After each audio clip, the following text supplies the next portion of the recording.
a 15ª lição da nossa série Cartas da Prisão. Estamos estudando a carta aos Efésios. Então esse é o nosso texto de referência para essa manhã. Você possa abrir a sua Bíblia então na carta de Paulo aos Efésios.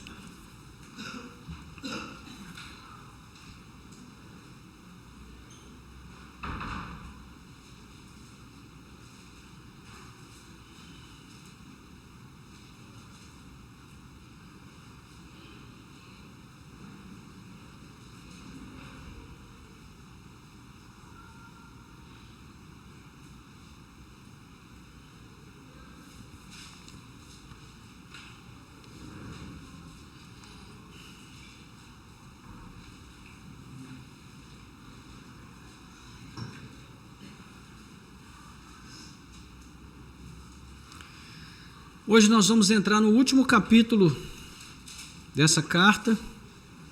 Ainda não vamos concluir o nosso tempo de estudos nela hoje.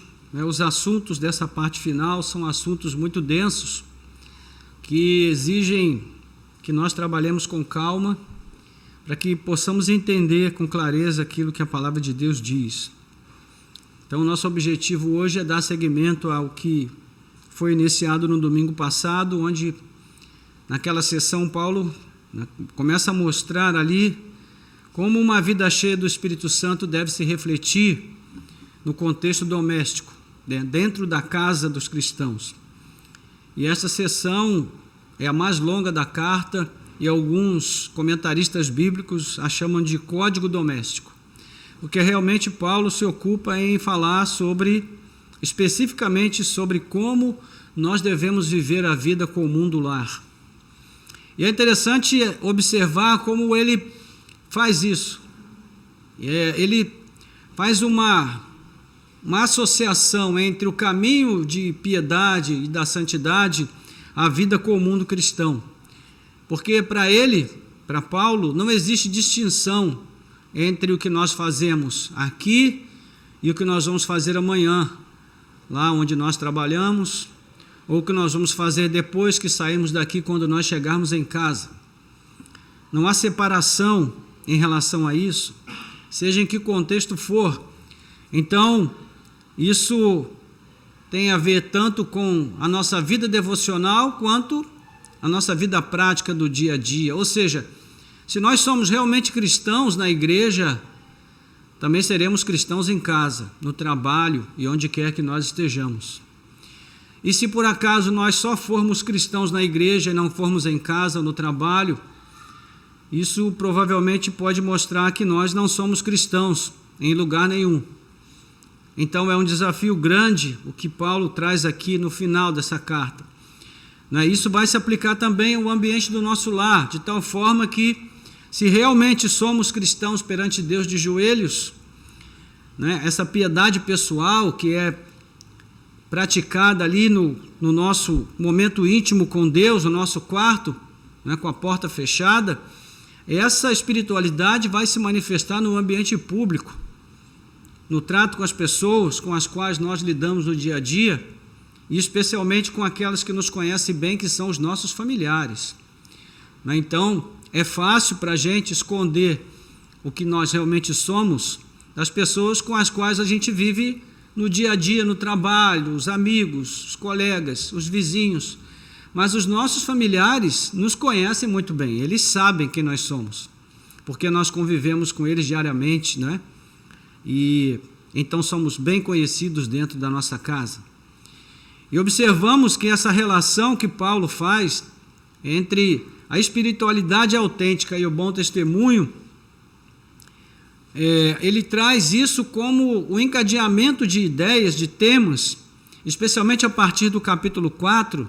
Então ele vai falar ali sobre vida comunitária, como nós devemos viver a vida cristã na prática do culto entre irmãos, como deve ser a nossa vida no caminho da santidade, como nós podemos e devemos andar em santidade.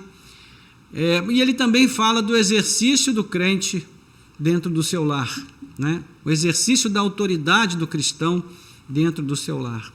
Então, devemos lembrar que naquela época a igreja se reunia em lares, nas casas das pessoas.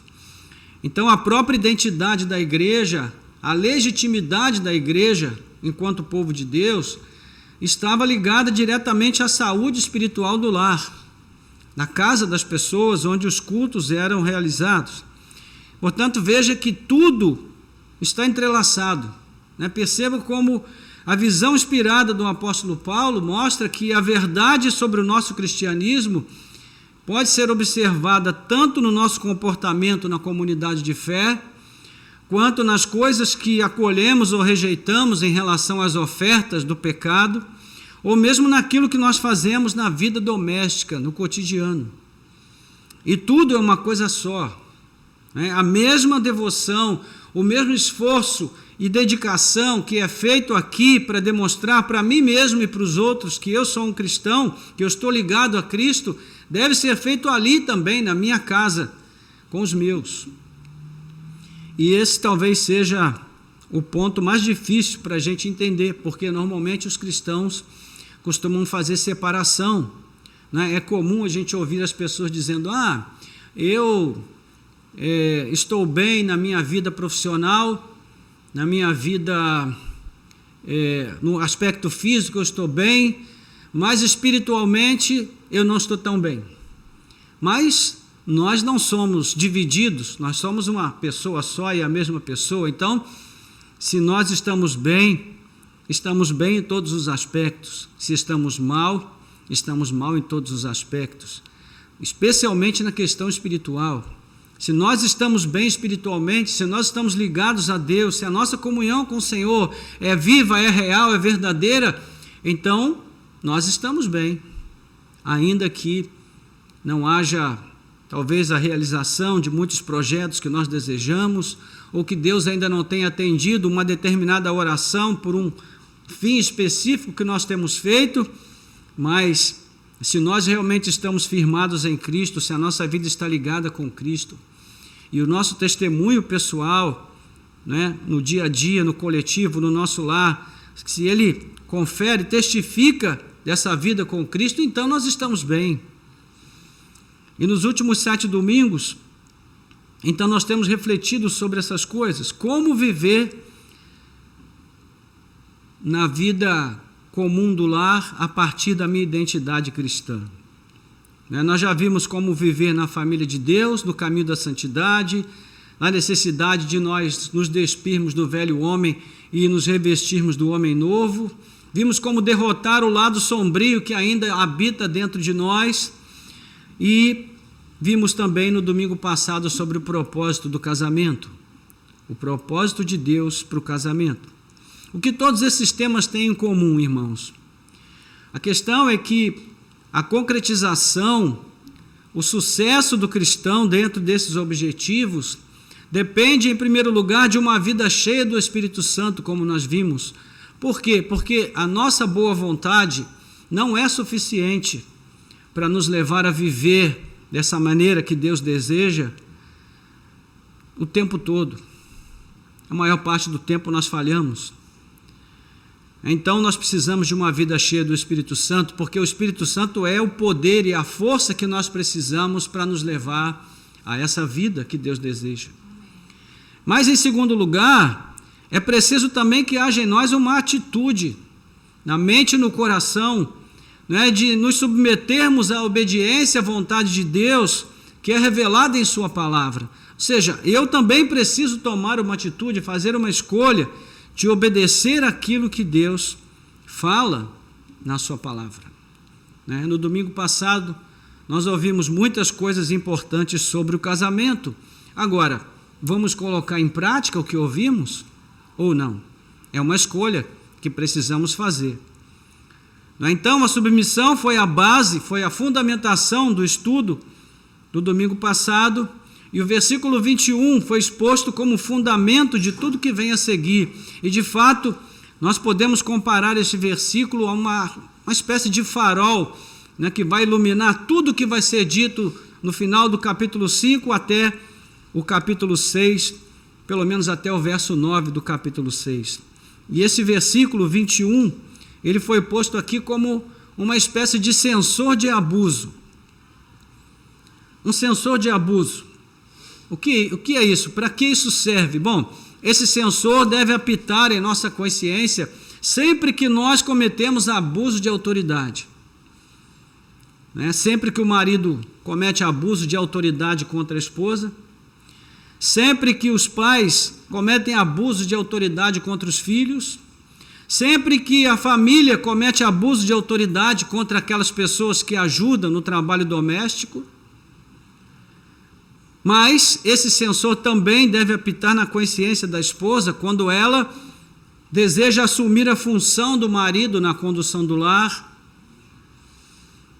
Na consciência dos filhos quando eles pensam em se rebelar contra a autoridade dos seus pais. Então esse sensor foi colocado ali. Nós vimos, verso 21 diz: sujeitem-se uns aos outros no temor de Cristo. Então, quando eu penso que no exercício da minha autoridade, como pai da família, eu sou inquestionável, vem o versículo 21 e a sirene toca: sujeitem-se uns aos outros no temor de Cristo. Ou seja, eu também preciso me sujeitar ao questionamento do outro, e se ele tiver razão, o que é que eu preciso fazer? Eu preciso dar um passo atrás, não é isso? Mas se eu me vejo como chefe, então não quero dar um passo atrás. Da mesma forma, a esposa, se ela imagina que agora ela está empoderada e ela deve tomar o lugar do seu marido, a função do seu marido como a sacerdotisa do lar no lugar do esposo, e ela é questionada, e ela percebe que o questionamento tem razão, o que ela deve fazer? Ela deve dar um passo atrás. Isso serve para os filhos, para os pais, para os relacionamentos domésticos de um modo geral. Então, a sujeição ou submissão, ela vai permear todo o texto que nós temos estudado até o domingo que vem, se o Senhor permitir. Esse sensor de abuso, ele está presente. Então, nós podemos ver essa ideia em palavras que vão ser derivadas e são salpicadas aqui no nosso texto o tempo todo, porque além da palavra submissão e sujeição, que a gente vê no verso 21, 22 e 24 do capítulo 5, nós temos também a palavra temor ou respeito nos versos 33 do capítulo 5 e verso 5 do capítulo 6. Nós temos a palavra honra no capítulo 6, verso 2, obediência no capítulo 6, verso 1 e verso 5, e todos esses termos aqui reunidos, eles remetem o quê? A ideia de autoridade. Esse é o conceito que Paulo está trabalhando aqui, o conceito de autoridade. E é nesse sentido que o verso 2 do capítulo 5 diz que o marido é o cabeça do lar e da esposa. No domingo passado nós já vimos como isso deve ser compreendido tanto pelo marido quanto pela esposa. Vimos como o marido deve exercer essa autoridade, sujeito ele mesmo à autoridade de Cristo sobre a sua vida. E se você quiser, não esteve aqui no domingo passado, você pode procurar lá no YouTube, você vai ver no nosso canal, essa mensagem está lá gravada e você pode ouvi-la. Pois bem, o que nós vamos fazer hoje é seguir examinando esse código doméstico. Nós vamos ver como os pais devem exercer a autoridade sobre os filhos e como os filhos devem lidar com isso. Ok? Então vamos fazer a leitura, um texto bem curtinho hoje, capítulo 6, versos 1 a 4. Diz assim: Filhos, obedeçam aos seus pais no Senhor, pois isto é justo. Honre o seu pai e a sua mãe, que é o primeiro mandamento com promessa, para que tudo corra bem com você e você tenha uma longa vida sobre a terra. E vocês, pais, não provoquem os seus filhos à ira, mas tratem de criá-los na disciplina e na admoestação do Senhor. Vamos orar. Nosso Deus e Pai, graças te damos pela leitura da tua palavra, te louvamos porque ela é palavra viva, é palavra santa, que fala aos nossos corações com propriedade, com sabedoria, com graça, com firmeza, com amor. Nós te louvamos por tê-la aberta diante de nós mais uma vez e pela instrução que ela trará para nós nesta manhã. Louvado seja o teu nome. Que nós tenhamos ouvidos prontos para ouvir e corações e mentes prontos para obedecer aquilo que o Senhor tem a dizer a nós nesta manhã. Nós oramos em nome de Jesus. Amém. Irmãos, vou falar um pouquinho sobre dois movimentos filosóficos do início do século XX, especialmente, que passaram a questionar a forma como nós conhecemos a verdade e o valor das coisas. E esses dois movimentos ganharam muita força a partir do início do século XX. Eles promoveram conceitos que foram incorporados à sociedade e definiram a identidade, da idade chamada moderna. E dois desses conceitos são o antitradicionalismo e o antidogmatismo. Nós já falamos sobre isso daqui em outro momento. O primeiro, o antitradicionalismo, como o próprio termo diz, rejeita as tradições, os valores, os costumes, as práticas que foram passados através das gerações como legado de uma cosmovisão que foi estabelecida há muito tempo, mas que permaneceu valendo ao longo das gerações. Então, na prática, a ideia do antitradicionalismo é mais ou menos assim: o que serviu como fundamento da verdade e da justiça para os nossos pais não serve mais para nós. Por quê? Porque os tempos mudaram. Então, se os tempos mudaram, a verdade e os valores também têm que mudar para se adaptarem aos nossos tempos. Essa é a ideia que prevalece por trás do antitradicionalismo. O segundo conceito, o antidogmatismo, ele diz respeito à rejeição dos dogmas, a oposição a qualquer ideia de uma verdade absoluta. Então, o antidogmatismo é irmão gêmeo do relativismo. O relativismo, ele propunha a oposição até à ideia absoluta de valores. Então, por exemplo, se uma ação é imoral para mim, e você pratica esta ação, você se defende dizendo que ela é imoral para mim, mas não é para você. Então, o que vale para mim, não vale para você, porque não existe verdade absoluta. Então, eu posso entender a verdade de uma maneira e você de outra. Ou seja, eu tenho a minha verdade e você tem a sua. E à medida que a gente fala sobre essas coisas, talvez na sua mente você já tenha pensado assim: poxa, então é isso que está provocando toda essa bagunça no mundo de hoje, onde a gente vê que está tudo invertido, está tudo de cabeça para baixo. É exatamente isso, irmãos. E esses conceitos miravam, acima de tudo, a cultura judaico-cristã, que havia sido o valor que moldava, o princípio que moldava o pensamento e o comportamento das sociedades até então, especialmente no contexto ocidental do mundo. E quando nós falamos de antitradicionalismo e antidogmatismo, sobretudo, esses dois conceitos foram os que geraram a sociedade na qual nós vivemos hoje. Uma sociedade ateísta, relativista, individualista, uma sociedade neuroticamente questionadora, e questiona tudo que cheire hierarquia, autoridade ou submissão. Não é? E a ideia é que o questionamento, como nós somos homens sábios e prudentes, não precisamos de uma autoridade acima de nós. A ideia é que o questionamento, então, vai nos levar a uma idade madura, onde nós não vamos precisar mais de Deus, não vamos precisar mais de qualquer ser superior, porque nós somos superiores. Então, o pensamento é basicamente esse.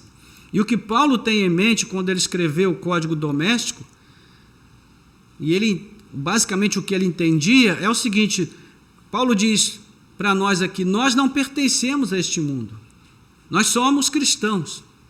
E como cristãos, para nós a verdade e os valores aos quais nós nos apegamos e pelos quais devemos viver, eles são determinados pela palavra de Deus. E a palavra de Deus é sim uma verdade absoluta, e é nela que nós devemos espelhar a nossa vida. É isso que nós devemos ter em mente. Então a cosmovisão cristã permanece a mesma desde os dias do cristianismo primitivo, e ela tem sido transmitida de geração em geração até chegar a nós. E é nessa tradição que se sustenta o que cremos, como pensamos e como vivemos. Então, quando nós falamos dessas filosofias antigas, nós entendemos porque existem muitos pastores hoje que já admitem que a Bíblia precisa ser editada. Que nós temos que tirar da Bíblia as palavras que não se ajustam mais à nossa sociedade, que condenam práticas que, no ver desses pastores, antigamente era um pecado, mas agora não é mais. Ou seja, esse tipo de pensamento, ele vem sendo moldado, né, sustentado, alimentado, desde o início do século XX, pelo menos. Agora, para nós, irmãos, isso não vale. Para nós, o que vale é o que está escrito na palavra de Deus. Sim, há verdade na Bíblia que nós não somos capazes de compreender plenamente ou de explicar até a exaustão, é verdade. Como explicar o nascimento virginal de Jesus? Como explicar o fato de Deus ser um e ao mesmo tempo ser três pessoas? Como a gente vai conseguir explicar isso até que não haja a menor dúvida, que não pare a menor dificuldade para compreender essas questões? Isso, irmãos, são dogmas. São verdades bíblicas que nós não somos capazes de explicar. Não é porque elas não sejam verdade absoluta, é porque a nossa mente não é absoluta. A nossa mente é limitada. A única mente absoluta que existe no universo é a mente de Deus. Então, ao invés de nós dizermos, bom, não consigo explicar, então não creio, nós deveríamos dizer, bom, ainda que eu não consiga explicar, eu creio, porque a limitação é minha e não de Deus. Agora, para nós, é isso que vale. A Bíblia é a palavra de Deus, inerrante, infalível, regra de fé e de vida. Para nós continua valendo o sistema pelo qual Deus criou e ordenou todas as coisas. E nesse sistema, Deus estabeleceu ordem e hierarquia, cadeia de autoridade, leis e princípios e normas que deveriam reger a sua criação. E Deus não muda as suas leis. Deus não ultrapassa os seus mandamentos, e Ele mesmo se submete às leis que Ele criou, porque Ele é fiel à sua palavra. Então Deus fez isso de tal maneira que a vida na terra só pode existir se houver comprometimento de cada forma de vida com esse sistema. Tudo Deus fez perfeito. E por mais irônico que pareça, irmãos, a única forma de vida que rejeita esse comprometimento, né, com o que Deus fez e como Ele fez, é a forma de vida mais inteligente que Ele criou, que é a vida humana. Nós somos os únicos seres que rejeitam o comprometimento com o sistema que Deus criou. Os animais fazem o que eles devem fazer. As plantas fazem o que elas devem fazer. Mas nós muitas vezes não queremos fazer o que devemos fazer. E por que nós estamos gastando esse tempo para falar sobre essas coisas? Porque tudo isso tem a ver com o que Paulo escreveu aqui no Código Doméstico. Essas coisas incomodam a gente porque a nossa mente ela já está tão encharcada desses valores filosóficos que tomaram conta da sociedade moderna e pós-moderna, que nós nos sentimos incomodados com esse tipo de assunto.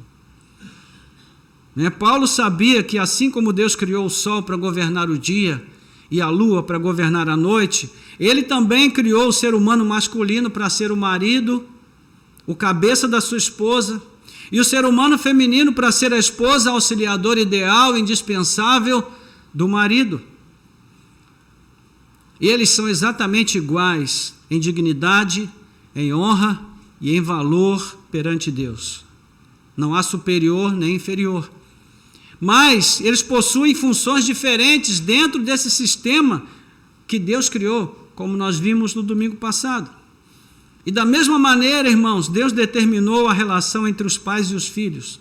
Então, leve em conta esses pressupostos aqui, enquanto nós vamos examinar e expor o texto dessa manhã. Ok? Ficou claro isso, irmãos? Ficou alguma dúvida em relação às coisas que foram ditas até aqui? Alguém quer fazer alguma pergunta? Não? Ok, então vamos seguir. Versos 1 a 4. Acompanhe aí na sua Bíblia, por favor. Eu leio primeiro os versos de 1 a 3, releio aqui. Filhos, obedeçam aos seus pais no Senhor, pois isto é justo. Honre seu pai e a sua mãe, que é o primeiro mandamento com promessa, para que tudo corra bem com você e você tenha uma longa vida sobre a terra. Veja, assim como Paulo fez no caso da relação doméstica entre esposas e maridos, onde ele primeiro se dirige à esposa, que é a parte que deveria se submeter à autoridade do marido, aqui ele também se dirige primeiro aos filhos, como a parte que deve se submeter aos seus pais. Agora, no caso da relação dos filhos com os pais, ele não usa a mesma palavra, sujeição ou submissão. Ele usa outra palavra, que é traduzida como obediência. Então, obediência é um pouquinho diferente de submissão. Obediência é uma palavra mais diretamente relacionada ao exercício da autoridade e à sujeição à autoridade. Então, é algo mais relacionado a uma estrutura que diz respeito à maneira como os pais devem lidar com os seus filhos. Ou seja, os pais devem guiar os filhos na vida. Os pais devem conduzir o caminho dos filhos na jornada da vida. Nós sabemos que no mundo greco-romano, dos dias de Paulo, já haviam, esses princípios já estavam estabelecidos no consciente coletivo. Então as pessoas sabiam dos seus deveres como cidadãos. No caso daquela cultura, eles tinham deveres com os seus deuses, eles tinham deveres com a sua pátria e também tinham deveres com a sua família. E nesse contexto, o dever de obediência aos pais era uma parte muito importante na estrutura social, e servia como referência para o julgamento até do bom caráter dos seus indivíduos. Então, o indivíduo de bom caráter é aquele que se submete aos seus pais. Naquela cultura já era assim. Na cultura judaica, da mesma forma, era dever dos filhos não apenas obedecer aos pais, mas também sustentá-los, se necessário, cuidar deles. Paulo vai falar sobre isso na carta a Timóteo, sobre a obrigação, o dever dos cristãos de cuidarem dos seus pais, se eles precisarem de cuidado. Agora, o fundamento sobre o qual Paulo ordena aqui a obediência aos pais é um pouquinho diferente, porque ela vai além dessas questões de ordem social e cultural. Ele apresenta 3 razões ou motivos pelos quais os filhos devem obedecer os pais. O primeiro está na primeira parte do verso 1, quando ele diz: filhos, obedeçam aos seus pais no Senhor. Então, a primeira razão pela qual os filhos devem obedecer aos pais é que eles estão no Senhor. Então, em todos os relacionamentos considerados aqui, o fundamento das ordens transmitidas é um só: o fato de todos estarem vivendo no Senhor. Então, o que o texto sugere é que Paulo se imagina de pé ali, pessoalmente, diante da congregação em Éfeso, falando para cristãos. Ele está falando para pessoas convertidas. E esse é o público de Paulo, pessoas que nasceram de novo. E está implícita aqui a confiança de que esses pais ensinaram aos filhos a fé em Cristo. Isso não está sendo posto em dúvida.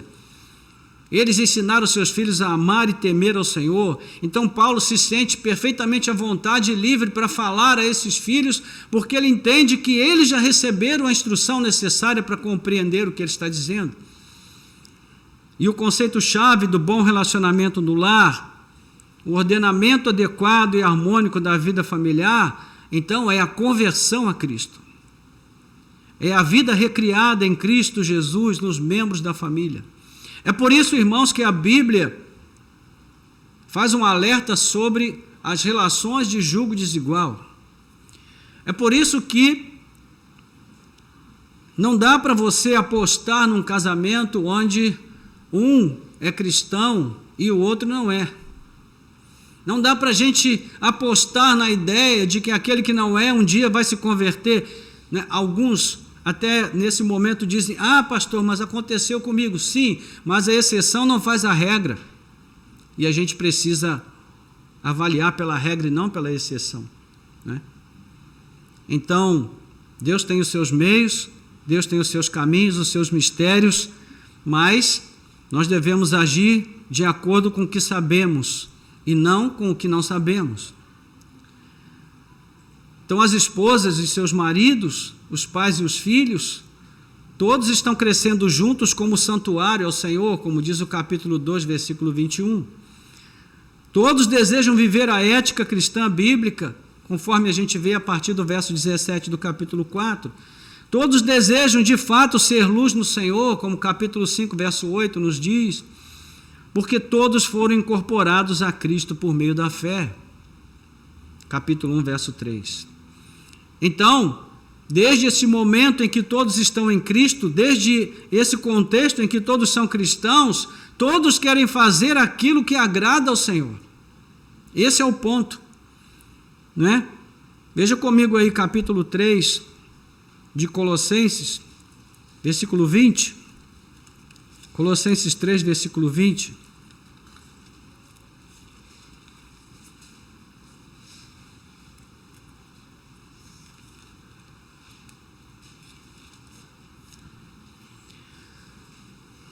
O que é que diz aí? Quem pode ler para nós em voz alta?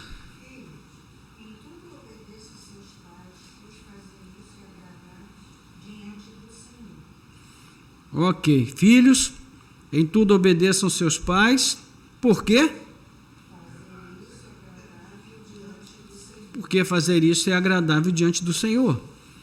Então aqui existe uma razão simples e bem direta para os filhos obedecerem aos pais, porque isso agrada a Deus. Veja que é o mesmo que Paulo diz no capítulo 5, verso 10. Tratando, eu estou falando agora de Éfeso, né? De Efésios. Tratando de descobrir o que é agradável ao Senhor. Então, percebe o que Paulo está fazendo aqui? E ele está construindo, irmãos, um argumento que está baseado no fato de o filho ser um cristão e a família ser uma família de cristãos. Então, como cristãos, o nosso desejo prioritário é fazer aquilo que agrada a Deus. Não é interessante isso, irmãos? Hoje, parece que para os cristãos fazerem aquilo que eles sabem que devem fazer, eles precisam receber uma recompensa. Né? Para frequentar os cultos tem que ter uma recompensa. Para ser fiel ao trabalho do Senhor tem que ter uma recompensa. Tudo tem que ter uma recompensa. Mas veja que no pensamento de Paulo, a ideia básica aqui é que o desejo maior do cristão é fazer aquilo que agrada a Deus. Então a sua preocupação não é com o que ele vai receber por agradar a Deus, mas é pelo que Deus recebe por aquilo que ele faz. Ou seja, o louvor, a adoração, o reconhecimento da sua autoridade, do seu direito sobre as nossas vidas. Então é isso que está sendo colocado aqui. Por isso Paulo está dizendo, está colocando a coisa nesses termos: obedeçam aos seus pais no Senhor. O fundamento é o desejo de agradar a Deus. É com essa consciência, né, naqueles irmãos que receberam essa carta, que Paulo está contando aqui. Eles têm consciência, então eu posso falar com eles como quem tem consciência do que é a vida com Deus. Qual é um dos grandes problemas hoje que a gente enfrenta quando há crise conjugal? É a falta dessa consciência na mente do marido, da esposa, na mente dos filhos, na mente dos pais, porque nós estamos aos poucos, irmãos, perdendo a nossa consciência cristã. Mas precisamos recuperá-la. Amém? O segundo motivo pelos quais os filhos devem obedecer aos pais é porque isso é justo, né? Segunda parte do verso 1. Filhos, obedeçam aos seus pais no Senhor, pois isto é justo. E essa afirmação pode ser entendida de pelo menos duas maneiras. Primeiro, Paulo está dizendo que obedecer aos pais é um valor moral que é reconhecido de forma universal. Portanto, é a coisa certa a fazer. É um valor universal. Então, todos sabem o que deve ser feito, né? Nós não precisamos dizer para uma pessoa: não ande no meio da rua, ande na calçada. Por quê? É uma consciência universal. Todo mundo sabe que não pode andar no meio da rua. Quer dizer, nem todo mundo, né? Aqui, pelo menos na nossa região, o pessoal parece que tem a predileção de andar no meio da rua e não na calçada. Mas, de acordo com a regra geral, o que todo mundo sabe é que o pedestre anda na calçada e não no meio da rua. Então, é mais ou menos essa a ideia aqui. Nesse sentido é que ele diz que isso é justo, é a coisa certa a fazer. Então, já vimos, né, que o dever de obediência aos pais predominava nas culturas dos dias de Paulo, tanto romana tanto greco-romana quanto judaica. E se nós observarmos até a própria natureza, nós vamos constatar que entre todos os seres vivos existe essa relação de submissão que é inerente, que é natural, entre os genitores e as suas crias. Porque desde os animais até as plantas nós vemos isso, irmãos. Essa relação de dependência. Não é? Ninguém precisa dizer para o bezerrinho se esconder, não é, sob o corpo da sua mãe quando ele está começando a dar os primeiros passos. Ele sabe disso instintivamente. Ele sabe que depende daquela relação de cuidado, né, com os pais. Isso acontece em todo o contexto da criação. E, de novo, só o ser humano age de modo diferente. Então, é como se Paulo dissesse: é óbvio que os filhos devem obedecer aos pais, porque toda a sociedade espera isso deles. Mas há uma segunda razão, né, pela qual ele fala sobre isso, sobre o fato de ser justo obedecer aos pais, que está ligado à primeira. Ou seja, uma vez que os pais e os filhos foram incorporados a Deus em Cristo, eles vivem numa relação de aliança com o Senhor, e nos termos da aliança é previsto que a obediência aos pais faz parte do relacionamento correto com Deus dentro desse contexto da aliança. Então, de acordo com Paulo, obedecer aos pais é justo porque está de acordo com a vontade de Deus revelada na lei. E isso vai nos levar à terceira razão porque os filhos devem obedecer aos pais. Versículos 2 e 3. Honre seu pai e sua mãe, que é o primeiro mandamento com promessa, para que tudo corra bem com você e você tenha uma longa vida sobre a terra. Esse aqui é o quinto mandamento do decálogo, dos 10 mandamentos, conforme Êxodo capítulo 20, versículo 12. E é a única vez naquele código moral em que um mandamento traz uma promessa específica de recompensa a quem obedecer. Tem uma discussão aqui em relação a isso, porque alguns comentaristas falam assim: não, esse não é o único mandamento, não é o primeiro mandamento com promessa, porque tem lá o segundo mandamento, quando o Senhor diz, né, não farão para vocês imagens de escultura e nem qualquer ídolo, ou enfim, tudo mais. E aí ele faz a promessa que se isso acontecer, aqueles que fizerem serão punidos, mas os que não fizerem serão abençoados por Deus. É uma promessa genérica, ela não tem uma aplicação específica. Essa é a primeira promessa com uma aplicação específica aos filhos, dizendo que se eles forem obedientes aos pais, eles terão uma recompensa. Então, é diferente isso. E Paulo cita isso de um modo tão casual, né, porque ele crê que os seus leitores conhecem bem esse ponto da lei, e os intérpretes judeus do primeiro século, eles destacavam a grande importância do quinto mandamento, né? Porque eles viam aqui uma espécie de fronteira entre dois conjuntos de 5 que formam os 10 mandamentos. O elo, né, que traz o primeiro bloco para dentro do segundo bloco. O primeiro bloco regula a relação entre o homem e Deus. Então vamos lá. Vamos ver aí os primeiros 4 mandamentos. Quem vai ser o primeiro? Qual o primeiro mandamento? Não, primeiro mandamento lá do Decálogo. Não terás outros deuses diante de mim. É isso? Êxodo capítulo 20. Não terás outros deuses diante de mim. O segundo mandamento, acabei de citar aqui. Não farás para ti imagens de escultura de tudo aquilo que há no céu, na terra e embaixo da terra. Não as adorarás e nem prestarás culto. Qual é o terceiro mandamento?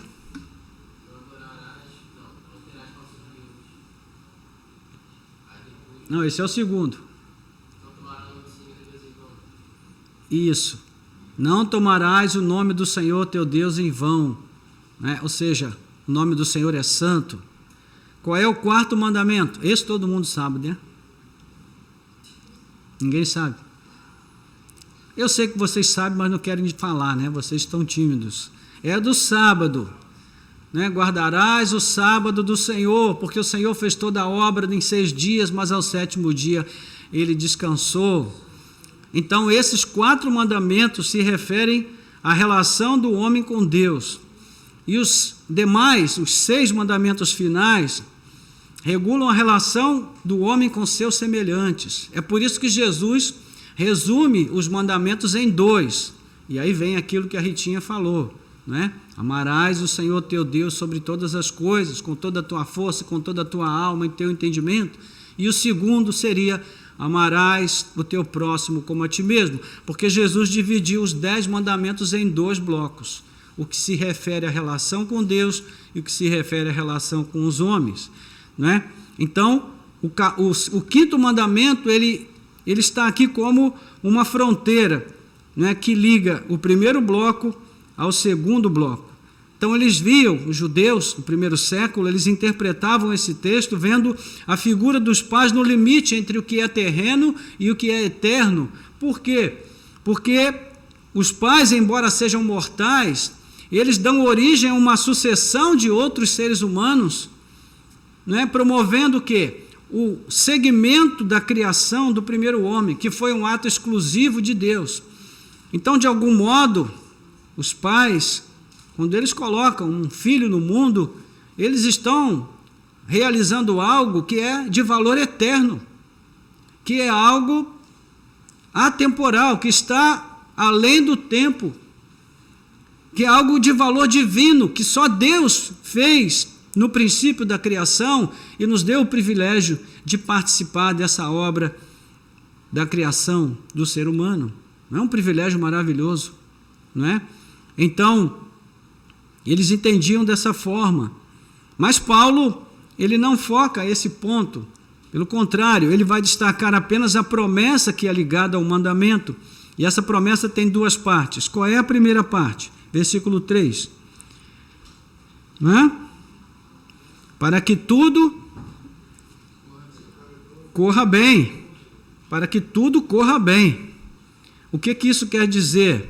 O sentido original da promessa significava a certeza do cuidado de Deus em todos os aspectos da vida, fosse no suprimento das necessidades diárias, de saúde, de alimento, de vestimentas, ou no socorro de Deus diante das ameaças dos povos inimigos.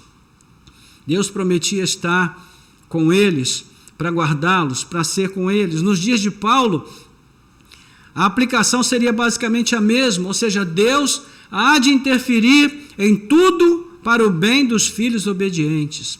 Essa é a promessa.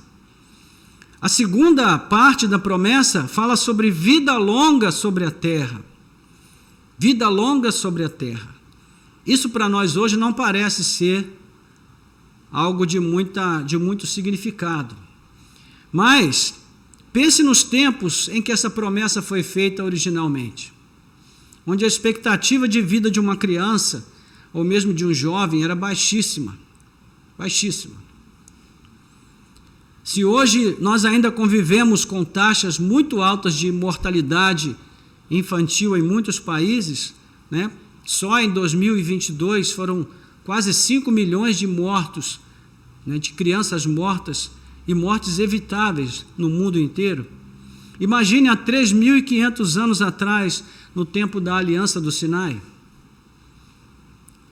Então veja o quanto essa promessa deve ter significado àqueles que receberam inicialmente. Vida longa, né? Vida longa. Não era todo mundo que vivia 120 anos, não, irmãos. A maioria das pessoas morria muito cedo.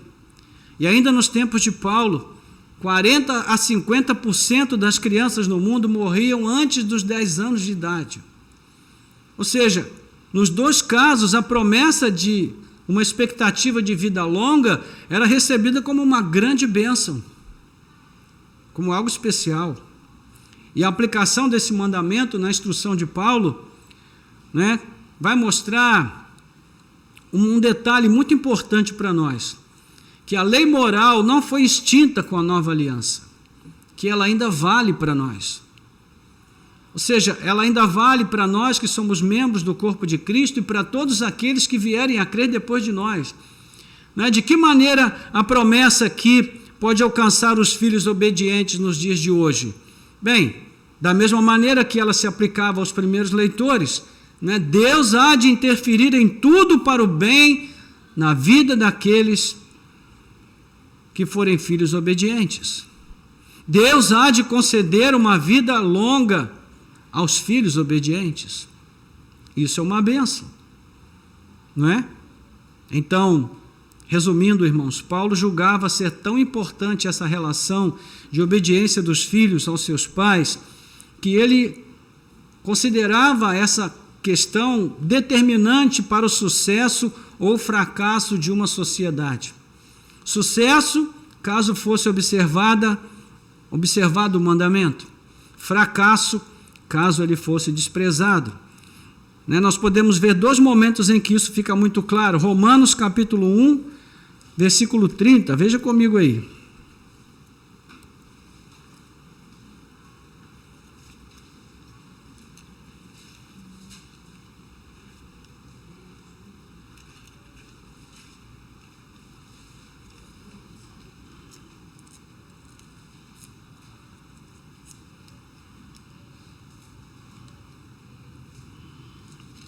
Romanos 1, verso 30.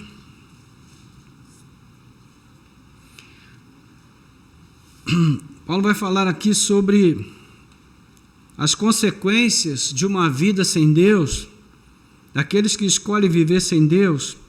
Então ele diz no verso 28, por haverem desprezado o conhecimento de Deus, o próprio Deus os entregou a um modo de pensar reprovável para praticarem coisas que não convêm. Então ele vai falar aí, verso 29, estão cheios de todo tipo de injustiça, perversidade, avareza e maldade, estão cheios de inveja, homicídio, discórdia, engano e malícia, são difamadores, caluniadores, inimigos de Deus, insolentes, orgulhosos, inventores de males, desobedientes aos pais. Então olha só em que categoria Paulo está colocando a desobediência aos pais. Ele está colocando na categoria dos rebeldes, daqueles que escolheram viver uma vida sem Deus, cuja mente é reprovável por Deus. Né? O mesmo a gente percebe em 2 Timóteo, capítulo 3, versículo 2. 2 Timóteo, capítulo 3, versículo 2, Paulo vai falar sobre a corrupção dos últimos dias. Então ele diz no verso 1, mas você precisa saber disto, nos últimos dias sobrevirão tempos difíceis, pois os seres humanos serão egoístas, avarentos, orgulhosos, arrogantes, blasfemadores, desobedientes aos pais, ingratos e ímpios. Percebe a gravidade do assunto? Para ele, Paulo, a desobediência aos pais, ela está em equivalência a todas essas formas de apostasia, de corrupção do gênero humano. Porque um coração desobediente aos pais, ele é um coração egoísta, orgulhoso, arrogante, ou seja, todas essas deficiências de caráter, todos esses sinônimos de corrupção estão presentes no coração do desobediente. Ou seja, é um assunto muito sério, que deve ser levado muito a sério, tanto pelos filhos quanto pelos pais. Não é? Infelizmente, irmãos, isso não tem sido assim na igreja. As pessoas hoje têm admitido, muitas vezes, que os filhos andem num caminho de rebeldia e elas preferem não confrontar. Porque o confronto aborrece. O confronto traz desgaste, né? O confronto traz conflito. Pinta para os filhos uma imagem negativa dos pais. Então os pais preferem muitas vezes passar para os filhos a imagem de pais legais, né? Que não confrontam. Mas veja, o que você tem ali é uma pequena árvore que está crescendo.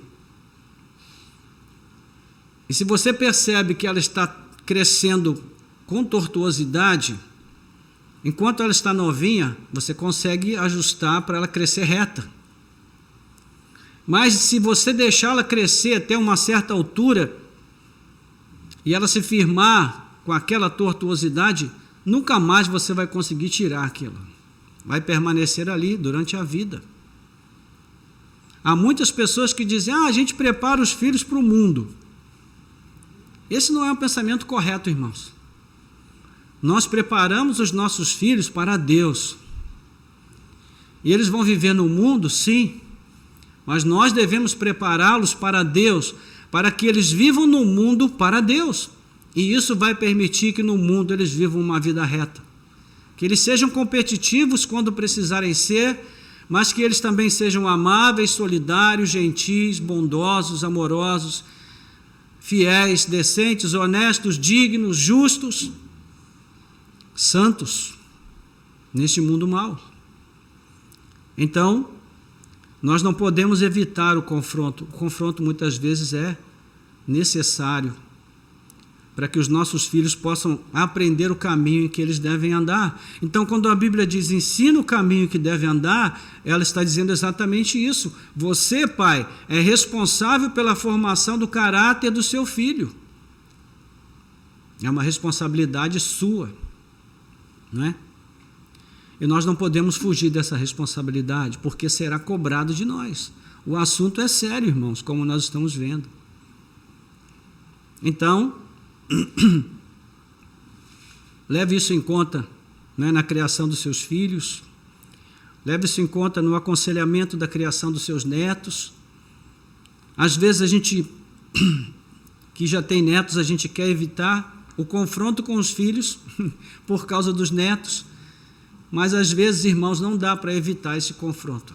A gente tem que falar certas coisas que a gente está vendo que está errado, de acordo com a palavra de Deus. Se todos somos cristãos, essa é a nossa regra. Se não está de acordo com a regra, está errado. Se está errado, a gente precisa falar. Sim, vamos correr o risco dos filhos ficarem chateados, mas precisamos falar de tal maneira que eles entendam que estamos falando para o bem e não para o mal. Não é? Infelizmente, essas coisas estão indo para um caminho muito diferente daquilo que a Bíblia prevê para nós nos nossos dias. E, infelizmente, tem muito a ver com essa questão de se evitar o confronto, né? Mas, enfim. Alguma pergunta sobre isso? Ficou alguma dúvida? Não? Todo mundo entendeu? Tá bom. Verso 4, então. Diz assim: e vocês, pais, não provoquem os seus filhos a ira, mas tratem de criá-los na disciplina e na admoestação do Senhor. Aí os pais já estavam acenando a sua bandeira, né? Aleluia, Deus é bom. Aí Paulo agora vira o canhão na direção dos pais, e vocês, pais? Ele dá a contrapartida, né? Agora ele não se dirige mais diretamente ao pai e à mãe, como ele faz aqui no verso 1. A palavra que ele usa aqui para pais significa pai e mãe. Mas o termo que ele usa agora no grego é pateres, que fala diretamente ao pai, a figura masculina do lar, que tem a responsabilidade de exercer o seu sacerdócio. Ele está falando para o pai. Então, ele vai trazer aqui 2 ordens. A primeira, não provoquem a ira dos seus filhos. E a segunda, tratem de criá-los na disciplina e na admoestação do Senhor.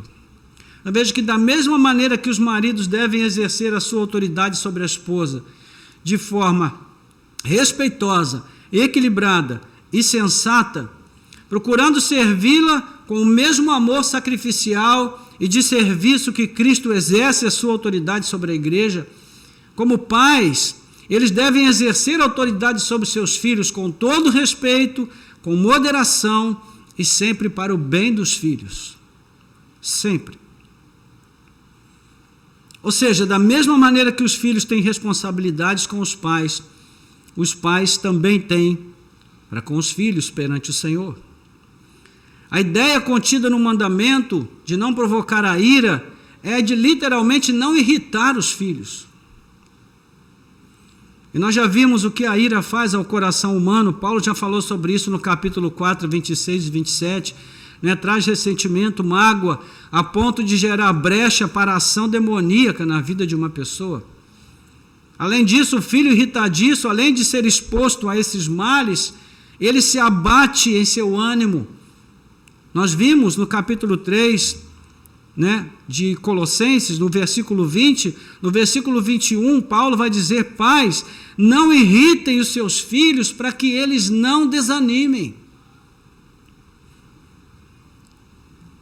E é interessante que na cultura da época, o pai tinha todo o poder sobre a vida dos seus filhos, a ponto de agir na maior parte do tempo de forma injusta, sem nenhuma consideração para com eles, até o ponto de corrigir os filhos muitas vezes só pelo desejo de satisfação dos seus caprichos como pai, e não com o desejo sincero de instruir a criança.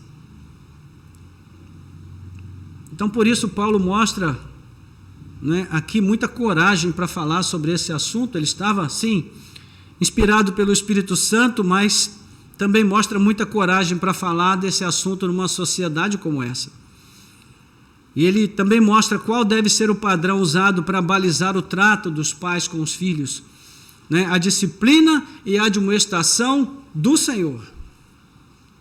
Há um provérbio que vai sintetizar bem isso. Provérbios 3, versículo 11 e 12. Se você quiser acompanhar aí, se não, apenas ouça. Provérbios 3, versículo 11 e 12. Diz assim: meu filho, não rejeite a disciplina do Senhor, nem se aborreça com a sua repreensão. Porque o Senhor repreende a quem ama, assim como um pai repreende o filho a quem quer bem. Ou seja, qual deve ser a referência do pai ao corrigir o seu filho? O bem-querer, o amor pelo filho, o desejo de que ele se torne aquilo que Deus planejou para ele. A referência para a disciplina e a repreensão, quando necessárias, sempre deve ser o Evangelho de Cristo, aquilo que Cristo ensinou, e não os caprichos do Pai. Há uma diferença enorme, irmãos, entre repreender em amor diante de um erro claro e punir com raiva por causa da vingança, com desejo de vingança, diante de uma questão de discordância que é discutível. Tipo assim, vai ser assim porque eu falei e pronto. Meus irmãos, isso não serve para nós. Nós somos cristãos. Nem sempre eu agi da forma correta com os meus filhos nesse sentido, né? E até hoje, quando eles fazem lá as resenhas deles, eles reclamam dessa questão, né? Meu pai era muito exigente, muito severo, muito bravo. E errei muito, irmãos, em relação a isso. Sim.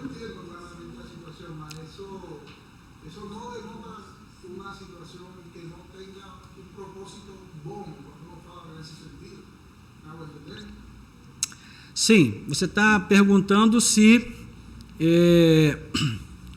o propósito, quando o pai tem um bom propósito, isso pode de algum modo justificar a forma incorreta como ele age, é isso? Não.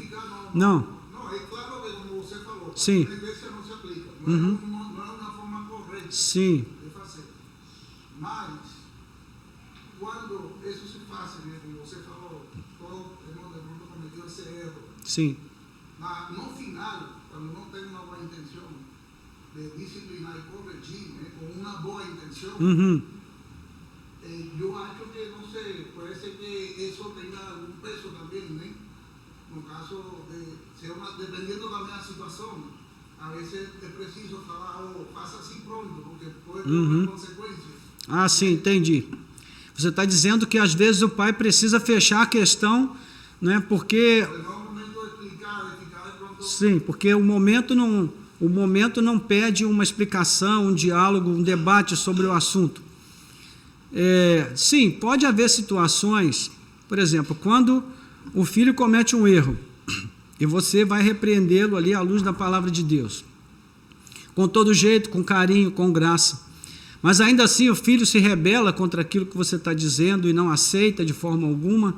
Sim, aí a gente precisa exercer a nossa autoridade de maneira unilateral, ou seja, a gente precisa ser firme para que o filho entenda que existe uma voz de autoridade na vida dele que ele precisa obedecer, né? Isso com certeza tem o seu lugar. Mas ainda assim, a questão importante aqui é a motivação. A motivação.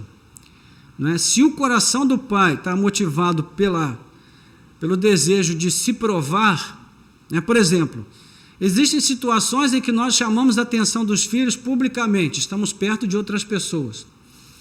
Aí os filhos vêm, fazem aquela malcriação, faz a gente passar vergonha. Aí a gente, por causa da vergonha, fica com raiva, e para não passar vergonha, a gente humilha o filho ali e diz, eu já te falei, vem aqui, senão eu vou te dar uma coça, agora. Ou seja, o que a gente está fazendo? A gente não está pensando no bem do nosso filho, a gente está pensando no nosso bem. Sim. Sim.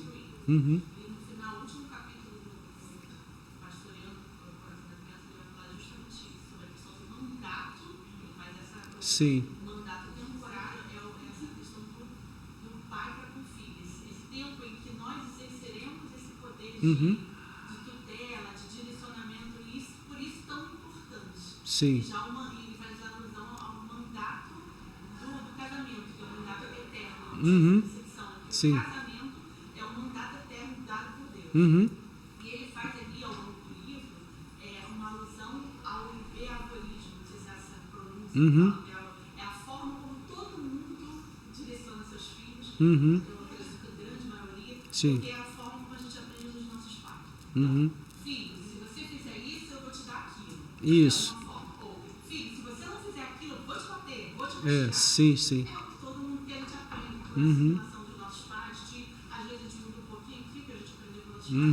E ele faz uma direcionamento para a vida, não é essa forma. Sim. Deus nos discipline. Aí o livro ele faz nos leva a entender que nós cristãos não podemos agir dessa forma, nós devemos nos reportar a palavra. Olha, filho, isso que você fez, por isso, diante de Deus está errado. Essa conduta você não deve ter. Sim. E aí a gente vai, dessa forma, direcionar, instruir, e se a criança, naquela mesma situação errada, ela não aprender, aí a gente vai recorrer Sim, sim, sim. Mas depois, como um segundo estágio, eu achei assim perfeito. Sim. Não tinha essa percepção, não tinha essa Uhum. orientação. Sim. Chegou para mim tarde, mas foi perfeito. Esse livro é Sim. Então, a Ana está colocando aqui sobre a questão Disciplinando o Coração da Criança, né, que é um livro de... Tripp? É do Tripp esse livro? Ted Tripp. Onde ele fala justamente sobre essa questão da maneira como nós devemos disciplinar a criança, né? Nós não devemos agir com aquela ideia de recompensa se a criança obedecer e de punição se ela desobedecer, necessariamente, né? Nosso direcionamento deve ser mostrar para a criança por que aquilo que ela está fazendo é errado, né? À luz da palavra de Deus. Porque o que nós precisamos fazer é semear caráter, é semear conceitos, é semear verdades que a palavra de Deus traz para a boa formação dos nossos filhos. Aí, se a gente lida com essa questão da recompensa, eles vão crescer achando que sempre que eles fizerem a coisa certa, eles serão recompensados, né? E vão crescer também sempre com aquela sombra de que tudo que eles fizerem de errado vai ter uma punição na vida deles. Então, enfim, é essa ideia utilitarista, né, da vida, da forma de viver, que não cabe nas Escrituras. E muitas vezes, quando a gente chega ao ponto de explicar, à luz da Bíblia, mostramos o texto, explicamos por que está errado, e ainda assim o filho insiste, aí, como a Ana colocou, vem aquela questão da vara que a Bíblia coloca, que não é uma vara assassina, né? É só uma vara punitiva, ou seja, é a ideia da repreensão firme, que muitas vezes pode exigir, né, o uso de um castigo, tirar algum direito, alguma coisa, ou até uma palmada, muitas vezes necessária para poder levar a criança ao caminho, né? Nós sabemos que isso se choca com o sistema, sim, mas nós temos aqui o nosso código de conduta, né? E ele é o que nos instrui em relação a como nós devemos criar os nossos filhos, ok? Ficou mais alguma dúvida? Alguém quer falar mais alguma coisa a esse respeito? Omar, respondi a sua questão? Ok. Muito bem. Então, já partindo aqui para a conclusão, irmãos, é interessante a gente perceber que a palavra de Deus, ela traz para nós todos os elementos necessários para uma boa vida, né? Uma vida reta, uma vida justa, uma vida sóbria, sensata. E quando nós paramos para pensar nessas questões, nós percebemos que ao longo da vida nós cometemos muitos erros na criação dos nossos filhos, né? Agora, o que é que pode apontar o erro e determinar a disciplina? É o ensino de Cristo, né? Essa é a régua com a qual a gente deve medir todas as ações que a gente pratica no contexto do nosso lar e também na criação dos nossos filhos. Há muitos pais que torcem o nariz quando ouvem essas coisas, né? Muitos deles se sentem mais homens quando eles maltratam seus filhos, o que revela o quê? Um coração doente, que precisa de tratamento, porque se a pessoa precisa se apoiar nesse tipo de ação, de atitude para se sentir mais importante, é porque não está bem, precisa de ajuda, não é? E aqui mesmo na igreja a gente já teve que lidar com esse tipo de situação, né? Da gente colocar esse tipo de ensinamento que é bíblico e algumas pessoas discordarem. Não pode ser assim, com o filho tem que ser no castigo o tempo todo. Mas do ponto de vista bíblico, irmãos, isso é pecado. Querer prevalecer, fazer prevalecer a minha vontade, o meu ego, a minha vaidade, trazendo sofrimento ao meu filho, isso é um pecado gravíssimo. É uma forma cruel de pensar a vida e a realidade. Então, de acordo com o que nós temos visto aqui, uma relação correta com os filhos tem que levar os pais a ouvi-los com atenção antes de dizer não. Não é? Ouvir seus argumentos. Uma vez que o pai é o sacerdote do lar, que ele conhece a palavra de Deus, que ele conhece a Deus, Ele deve ter a última palavra? Sim. Do ponto de vista bíblico, sim. Mas que ela seja uma palavra sensata, razoável, coerente com a palavra de Deus e dita de forma afetuosa. A Ana colocou uma coisa ali que é muito importante. A gente não pode punir os filhos na hora da raiva. É melhor sair, né? Enfiar a cabeça embaixo do tanque, abrir a torneira, esfriar bem a cabeça e depois voltar e fazer a coisa certa, com calma, com sensatez. Porque senão a gente peca. Como é que Deus faz isso, irmãos? Veja o exemplo da serpente de bronze lá no deserto. O que acontece lá? Quantos se lembram? Deus havia concedido uma grande vitória ao povo, né, contra o rei de Arate, atendendo a oração do povo. Eles clamaram ao Senhor, o Senhor os ouviu e deu grande vitória a eles naquele momento. Mas logo depois que isso acontece, o que eles fazem? Eles começam a murmurar da comida que eles estavam comendo, dizendo que eles estavam enjoados daquela comida e que a comida boa era do Egito. Meu Deus! Se eu fosse Deus nessa hora, eu tinha acabado com tudo, não ia sobrar nem uma raiz no chão. Mas Deus é tão misericordioso que Ele tem compaixão de nós, mesmo nas nossas fraquezas. Então o que Ele faz? Ele envia serpentes peçonhentas, cujo veneno era mortal. Mas, por outro lado, Ele provê um meio de graça para levar a cura. Ele manda Moisés fazer uma serpente de bronze e diz: todos os que olharem para ela ficarão curados. O que a gente aprende? Que Deus não passa o tempo todo punindo os seus filhos. Que Ele pune sempre que é necessário, na medida justa, mas Ele também oferece a cura. Na maior parte do tempo nós o vemos andando ali 1, 2, 3 milhas com aquele povo rebelde, difícil, complicado.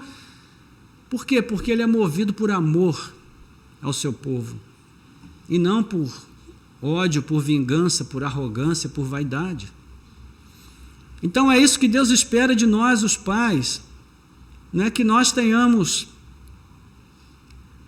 firmeza em corrigir quando for necessário, mas que com a mesma mão que a gente estende para corrigir, também esteja estendida para conceder graça, cura, afago, aconchego, apoio, quando for necessário também. Não é?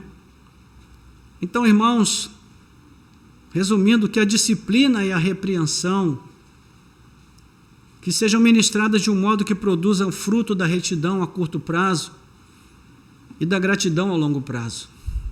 Que quando os nossos filhos crescerem, eles possam dizer a nosso respeito: dou graças a Deus pela vida do meu pai, porque Ele me criou com firmeza, mas também com justiça. Ele me puniu quando foi necessário, mas me apoiou quando precisei. Ele me deu castigo, mas também me deu amor.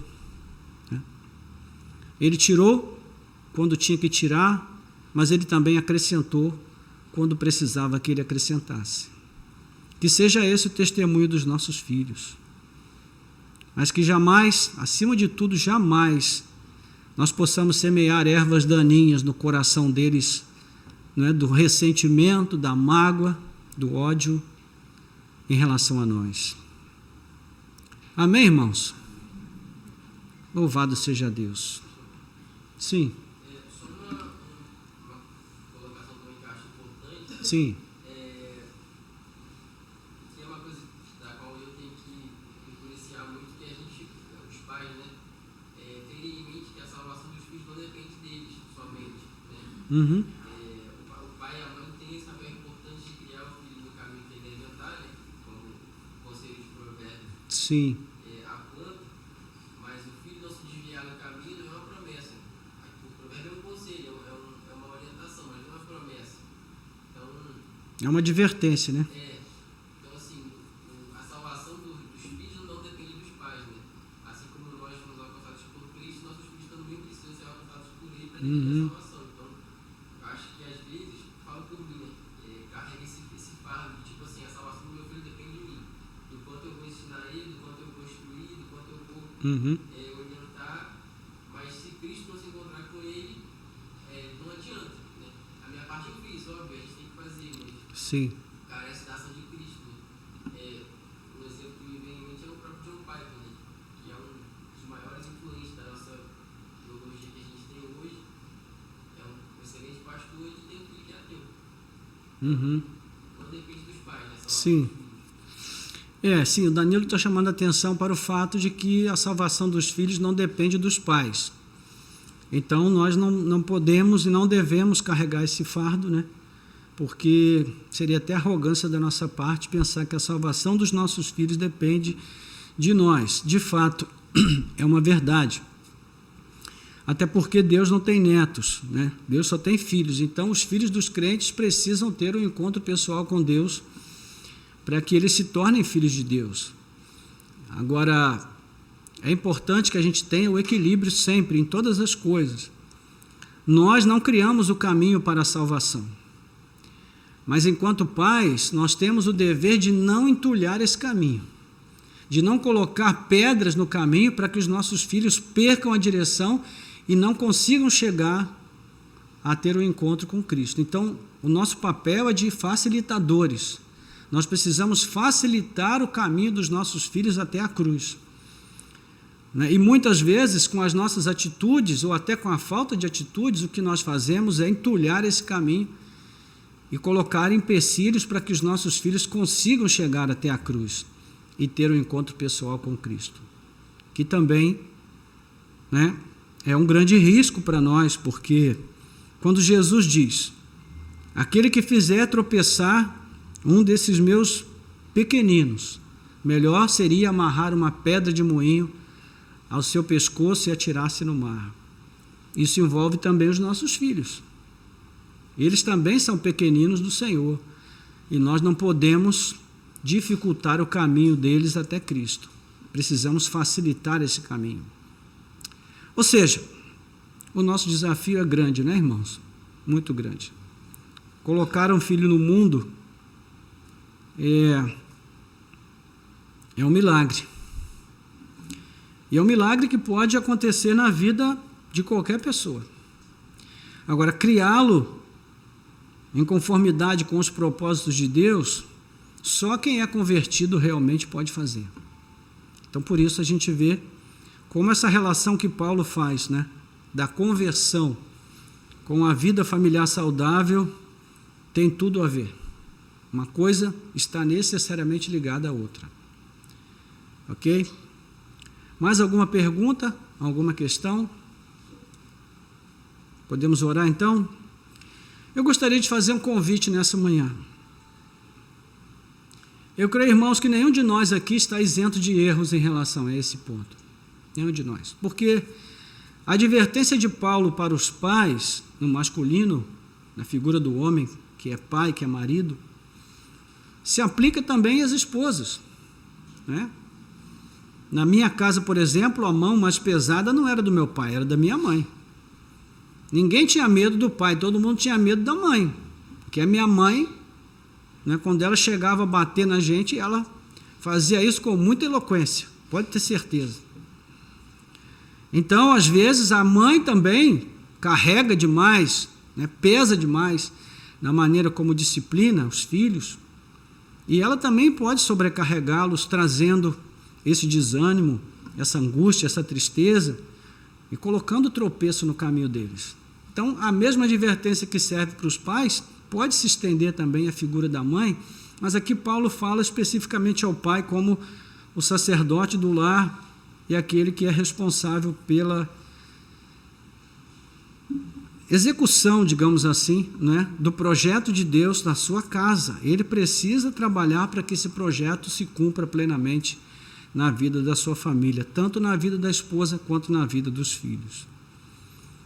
Então eu quero convidar os pais, você que reconhece como eu, né, que cometeu erros na criação dos seus filhos, e tem cometido ainda, mas que ainda pode consertar muita coisa, eu quero convidar você nesta manhã para uma oração de confissão.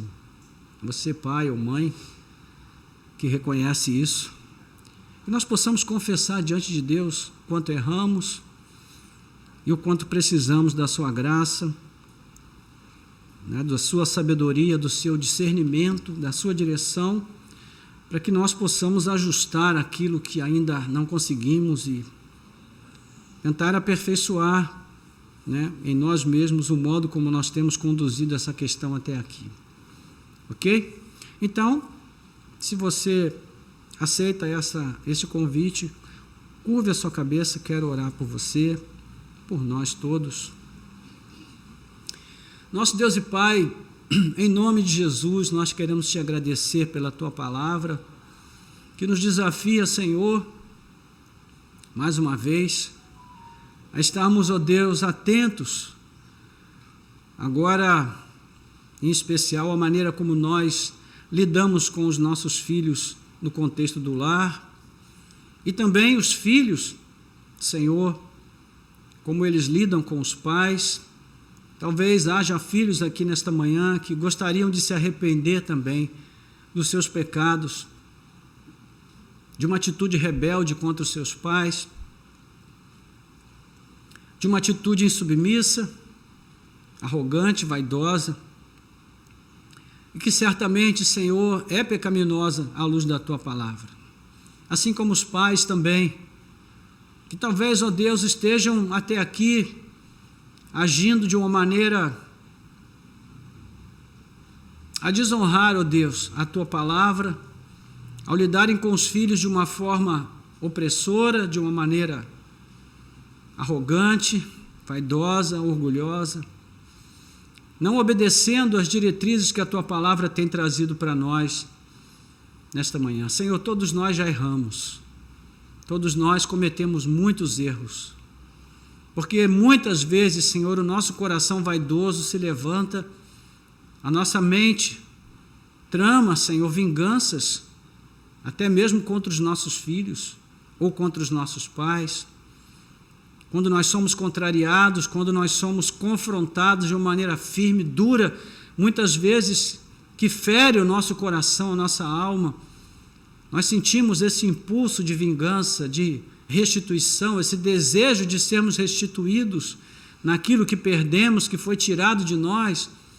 Enfim, eu quero te pedir que o Senhor nos perdoe, que o Senhor tenha misericórdia de nós, por todos os erros que cometemos nesse aspecto, que o Senhor nos dê sabedoria, que o Senhor nos dê discernimento, e possa também trazer reconciliação, Senhor, nesta manhã, na vida dos pais com seus filhos, dos filhos com seus pais. Que o Senhor opere o milagre da mudança de coração, de mente, de entendimento, e que nós, Senhor, sejamos humildes o suficiente para nos submetermos a esta palavra e procurarmos um caminho de mudança. Ó Deus, em todos os aspectos que foram colocados aqui, sobre os quais nós ainda não nos ajustamos. Então te pedimos, ajuda-nos, porque precisamos da Tua graça. Precisamos que o Senhor nos encha com o Teu Espírito, para que a vida cheia do Espírito possa andar no caminho que o Senhor tem determinado para nós. Nós oramos assim, Pai querido, pedindo que o Senhor opere essa bênção de reconciliação e essa mudança que nós precisamos para agir de acordo com aquilo que a Tua palavra nos orienta nesta manhã. Nós oramos assim com gratidão, em nome de Jesus. Amém. Amém. Glória a Deus.